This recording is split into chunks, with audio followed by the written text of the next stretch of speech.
नमस्कार दर्शक बंधु स्वागत जनाऊँ मु आपण मोर से चैनल आज आम छुई आलू बेसर भजा बनइबा। ए रेसिपीटा समस्त घरे घरे बनाउथिबे तेणु आज आम मो स्टाइल रे बनइबा शिखिबा। तो आसंतु छुई आलू बेसर भजा बनइबा। सेतिपई मु 4-5 टी सजना छुई नै जाईची आ ताकू एम्ति काटी देईची पीस पीस कर काटी देई दीची आ तापरे तार ऊपर चोपाटा छड़ाई देईची जहा द्वारा कि सेटा भल से सिझी जिवो।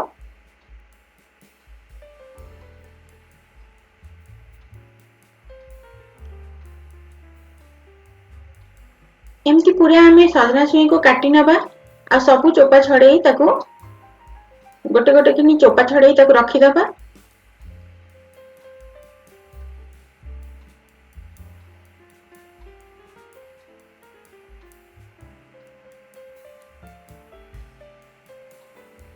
सजना छुई भजा पखाल सहित खाइले बहुत भल लगे तेणु थे मो स्टाइल बनई देखु केमती लगे आपन कहिबे।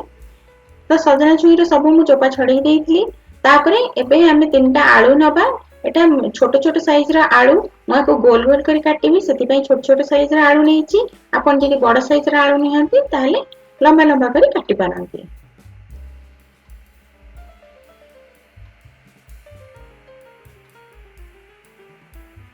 एटा काटि सारला परे आको भल से धोई नबा। छुई आ आलू को भल से धोई नबा आ तापरे भजा बनइबा। भजा बनिया पई गोटे मसला बनई नबा। मसला रे मु एठारे गोटे चामच मु सोरिष देइथली, आधा चामच जीरा, 2टा सुखला लंका, 4-5 कोला रसुण आउ अधा पियाज दे देइची आ आको गोटे स्मूथ पेस्ट करी बाटी नबा। टिके अल्प पानी दे याको भल से स्मूथ पेस्ट करी बाटी नबा। देखंतु पेस्ट मो बाटी नेइची। या परे आसंतु भजा बनइबा। भजा बनिया पई प्रथमे आको सिझेई नबा। तो छुई आलू को भल से धोई देइची मु तापरे ताकू पानी पके टिके सिझेई नबा।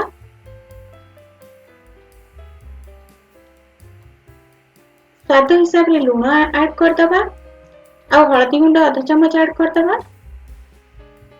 तापरे याको भल से गोळेई नबा जेमति कि हळदी गुंड आ लूण भल से मिसी जिवो छुई आलू सहित।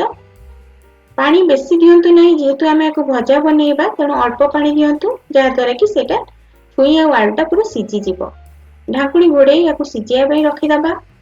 अधा सिझी गला परे आमे ढाकुणी खोली दबा आ तापरे मसला बाटी थिबा मसला टिकु ता देरे ऐड कर दबा।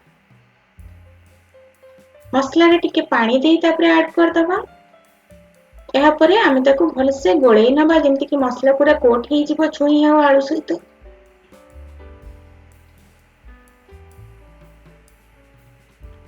एबे ढाकुणी घोड़ेई ताको कुक करबा आउ 2-3 मिनिट पर्यंत ता भीतर सेटा सिझी जिवो। आ सब पानी देखंतु पानी हो नाही बिल्कुल सिझी जाईची आ सुखला सुखला बनी जाईची। एबे आमे आधरे तेल पके आधरे भाजीबा। मु आधरे बहुत कम तेल यूज करिची 2 टेबल स्पून तेल यूज करची। आपन चाहे टिके अधिया तेल दे पोड़ करी भाजी पारंती।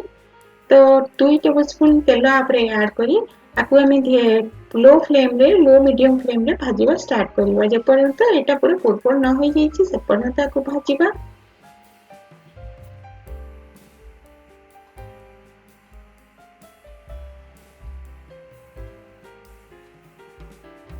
देखंतु भजा पूरा रेडी हे गलानी। एबे आमे आकु सर्व करबा।